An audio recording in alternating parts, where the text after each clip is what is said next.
ED ഉദ്യോഗസ്ഥർക്ക് നേരെയുള്ള CPM ആക്രമണത്തിൽ നടപടി ഘടിപ്പിച്ച കേന്ദ്രം പോലീസ് വീഴ്ചയിൽ സംസ്ഥാനത്തോട് വിശദീകരണം തേടി ഡിജിപിയെ വിളിച്ചു വരുത്തി ആഭ്യന്തരമന്ത്രി രമേശ് ചെന്നിത്തല പരിശോധിച്ച് നടപടിയെടുക്കുമെന്ന് ഡിജിപി.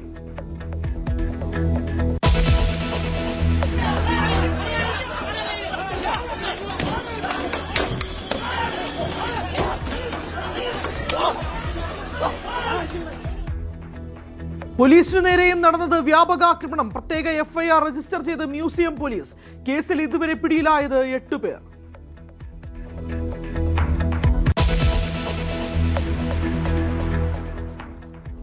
മാസപ്പടി കേസിൽ നടപടികൾ വേഗത്തിലാക്കാൻ ഇഡി. റെയ്ഡിൽ പിടിച്ചെടുത്ത രേഖകൾ വിശദമായി പരിശോധിക്കും. വീണയുടെ ഫോൺ ശാസ്ത്രീയ പരിശോധനയ്ക്ക് അയക്കും.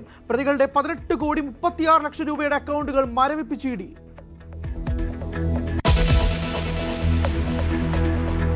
തിരുവനന്തപുരം ഹാപ്പി ലാൻഡിൽ അപകടം. അമ്യൂസ്മെന്റ് പാർക്കിലെ റൈഡിന്റെ വെൽഡിംഗ് പൊട്ടി വീണു.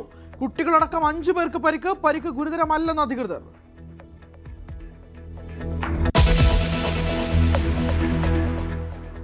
രാജി സമർപ്പിക്കാൻ കർണാടക മുഖ്യമന്ത്രി സിദ്ധരാമയ്യ ലോക്ഭവനിൽ.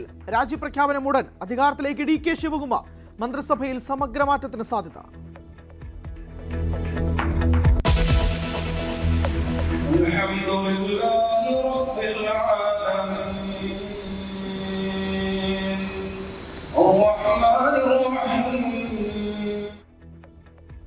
ത്യാഗത്തിന്റെ സ്മരണ പുതുക്കി ബലിപ്പെരുന്നാൾ. പള്ളികളിലും ഈദ്ഗാഹുകളിലും പെരുന്നാൾ നമസ്കാരം.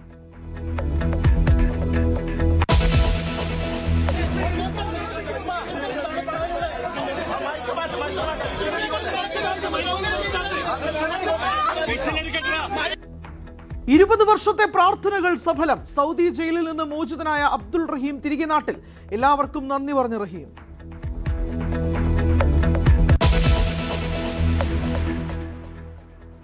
സംസ്ഥാനത്ത് വ്യാപക മഴ. 8 ജില്ലകളിൽ യെല്ലോ അലർട്ട്. മഴ മുന്നറിയിപ്പ്. തിരുവനന്തപുരം മുതൽ തൃശൂർ വരെയുള്ള ജില്ലകളിൽ വിവിധയിടങ്ങളിൽ നാശനഷ്ടം.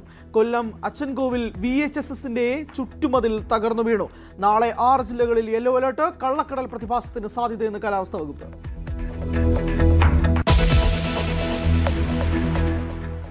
പശ്ചിമേഷ്യ അതിസങ്കീർണം. ആക്രമിച്ചും തിരിച്ചടിച്ചും ഇറാനും അമേരിക്കയും.